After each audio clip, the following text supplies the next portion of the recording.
The arrival of refugees from the war in Ukraine has been widely reported in European nations, their reasons for coming obvious and a clear case of humanitarian need. But the refugees that have arrived in Britain since the Russian invasion are not the first Ukrainians to come to the UK because of war. The first arrived 78 years ago, and instead of being feted by locals, they were conversely secretly brought into the country and quietly resettled in small groups in towns and cities the length and breadth of Britain. It was almost as if the British government didn't want the population to know about the Ukrainians' arrival. And indeed that was the case, and remained so for decades after they arrived. The question is, why? Because the first Ukrainian refugees, far from being terrorized and homeless civilians fleeing from wrecked cities, were instead tough young men, all of them former soldiers, and not just any soldiers, but men of Hitler's elite, the Waffen-SS.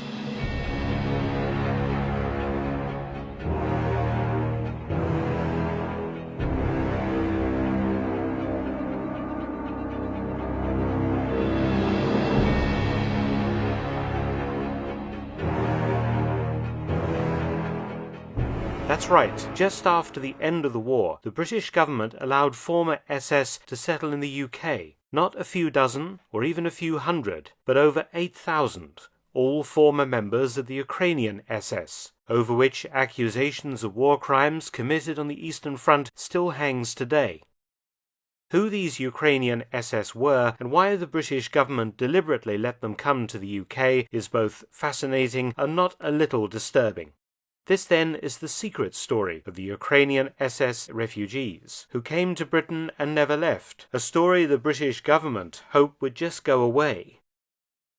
It is no secret that Heinrich Himmler's SS looked far and wide for recruits to circumvent recruiting restrictions placed upon it by the German army.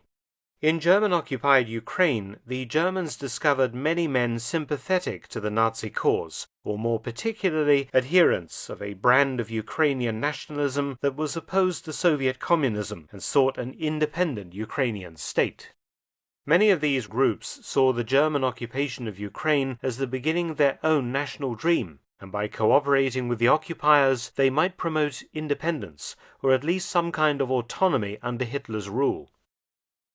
The area of eastern Galicia, now southeastern Poland and western Ukraine, had a majority Ukrainian population, with its political allegiances split between two main groups: the moderate National Democrats and the more radical Organization of Ukrainian Nationalists. The latter group would be at the forefront of collaboration with the Germans following their capture of Poland in 1939 and then the capture of the Soviet Ukraine in 1941.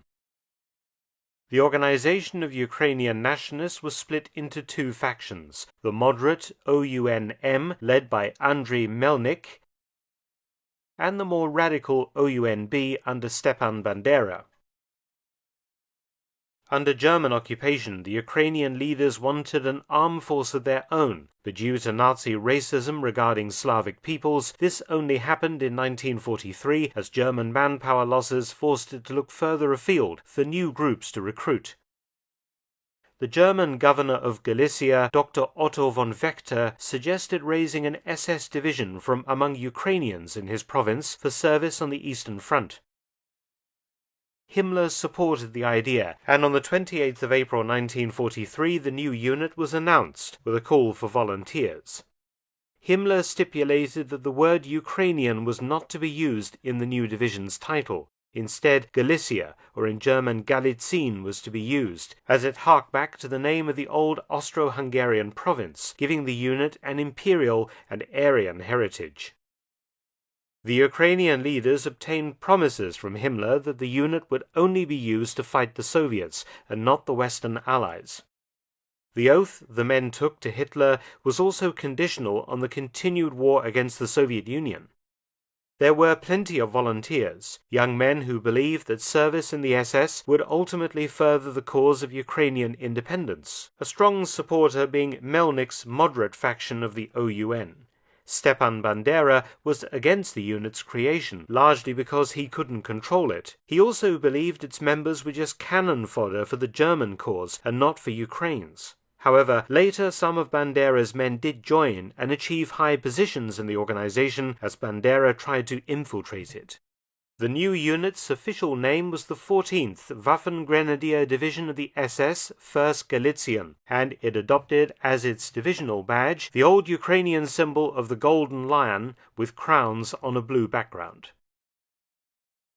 The division was led by German, Austrian, and Ukrainian officers, and in total around 52,000 men enlisted. From this number, some 13,000 were formally inducted into the SS. Many other Ukrainians went on to serve in the German concentration camp system as what were called SS Travnikis after the camp where they were trained, and many others were recruited into auxiliary police units and another SS division, the 30th Waffen-Grenadier Division of the SS. Its members later mutinied against the Germans when stationed in France in 1944, going over en masse to the French resistance, a topic I've already covered in a video. Link in the end screen. In mid-February 1944, the 14th SS Galitzin was ordered to provide a battle group for deployment against Soviet and Polish partisans in the Jaworzno area of southeast Poland, earning rare praise for its activities from famous German Field Marshal Walter Model. The division was then involved in combat in the Brody area, attempting to hold the front against the Red Army. The unit was very heavily involved in a huge German counterattack in mid-July 1944 that resulted in the encirclement of a large number of German forces in the so-called Brody Pocket. The 14th SS Galitzin acquitted itself very well in combat, repulsing several strong Soviet assaults on its sector of the line. Desperate attempts were made to break the Soviet encirclement, the Ukrainian troops in particular under no illusions as to their fate if captured. The division disintegrated in the heavy combat. Out of 11,000 troops deployed at Brody, only some 3,000 made it back to German lines, the rest being killed or captured. The Germans rebuilt the division primarily using conscripts, stationing it in Slovakia, where it helped to suppress the Slovak national uprising against the German occupation. Archival documents show numerous problems between the Ukrainian SS and the Slovak population, the German security police logging many complaints made against the 14th SS for ill discipline and criminality. The German commander of the division even asked for permission to shoot Ukrainian SS members without trial because of their bad behavior and because a number tried to desert to the Slovak partisans. The Slovak state archives contain much evidence of war crimes committed by 14th SS Galitzin units. Previously, units of the division are alleged to have taken part in war crimes in the Brody region and elsewhere in Poland. In January 1945, the division was sent to Slovenia, where in concert with other SS and police units it fought Yugoslav partisans until the end of March 1945. Following the collapse of the German front, as the Red Army punched into Austria from Hungary, the division was thrown into desperate combat in the Graz region of Austria. The division numbered 14,000 frontline troops with a further 8,000 in a training and replacement regiment. During the fighting, the Ukrainian SS suffered 1,600 killed or wounded. Politically, things were changing. On the 17th of March 1945, Ukrainian émigré leaders founded the Ukrainian National Committee to oversee all Ukrainians still in Nazi Germany. As part of this, the Ukrainian military units were formed into a new Ukrainian National Army under General Pavlo Shandruk. The 14th SS Galitzin was renamed the 1st Division of this new army. However, it was now too late for these title changes to come into effect, and the title of 14th SS remained in use to the war's end. Not relishing surrender to the Soviets, the division's survivors trekked west until they met British forces in Austria, formally surrendering on the 10th of May 1945, 2 days after the German capitulation. The British shipped the Ukrainians to Rimini in northern Italy, placing them in camps under Polish military control, specifically a unit of General Władysław Anders. The Ukrainian SS leaders made representations to General Anders, pleading not to be turned over to the Soviets. Stalin pressed strongly for the deportations of all Soviet citizens who had fought with the Nazis, and in due course the British would indeed hand over Cossacks and other groups, using great violence to force them onto trains to the Soviet zone, where many were then executed or sentenced to decades in labor camps in Siberia. The problem for the British was the fact that the region the Ukrainians had been recruited from was partly pre-war Polish territory, and had merely been invaded by the Soviets and then by the Germans. General Anders was against handing over to the Soviets Polish citizens. He allowed some to join his own army, while he protected the bulk of the 14th SS Galitzin, the Pope also intervening on their behalf. Pius XII describing the Ukrainian SS men as, quote, good Catholics and fervent anti-communists, end quote. The British, bowing to such pressure, changed the status of the SS men from prisoners of war to surrendered enemy personnel. The men stayed in their camps in Rimini until 1947, as the British sought ways to deal with them. Eventually, a list of over 8,000 names was drawn up, the so-called Rimini list. These men would be permitted to move to Britain and Canada.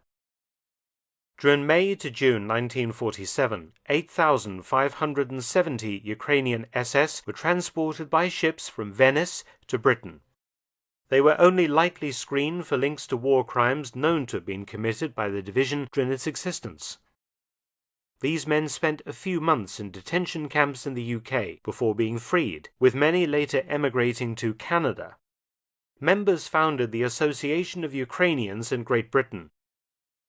The presence of Ukrainian SS in Britain in considerable numbers went largely unnoticed for decades. In 1999, a television documentary about the Ukrainian SS in Britain was pulled at the last minute from the viewing schedule, the program blocked for some unknown reason. In 2003, the Metropolitan Police cross-referenced the Rimini list with National Health Service patient, Social Security and pension records and discovered some 1,500 Ukrainian SS were still alive and living in Britain. The reason why the British authorities have been uninterested in properly investigating the 14th SS Galitzin and its alleged war crimes is all to do with the Cold War. In the immediate post-war period, British intelligence recruited many former Ukrainian SS, whose language skills and cultural backgrounds made them ideal agents to operate behind the Iron Curtain in Soviet territory.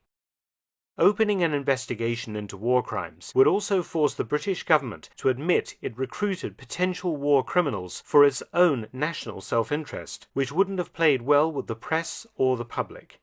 Better to sweep the whole sorry saga under the carpet and let time eliminate the last living veterans of the Ukrainian SS. Though the Metropolitan Police investigation was stopped in the early 2000s, the recent events in Ukraine have once more highlighted the role of the Ukrainian SS in World War II. It was uncomfortable for many to discover that since Ukrainians' independence from the Soviet Union in 1991, the images and history of the 14th SS Galitzin are widely honored in modern Ukraine, fueling Russia's old argument that modern Ukraine has a Nazi and neo-Nazi problem. Ukrainian nationalism has been associated with the old SS unit, and figures such as Bandera are Ukrainian national heroes today. There are streets named after the unit and people like Bandera, and the old divisional symbol appears constantly. In Canada, where many Ukrainian SS settled, a granite memorial to the division exists in Oakville, Ontario. The present war in Ukraine seems to show once again that World War II is casting a very long shadow indeed. Many thanks for watching. Please subscribe and share, and also visit my audiobook channel, War Stories with Mark Felton. You can also help to support both of my channels at PayPal and Patreon. Details in the description box below.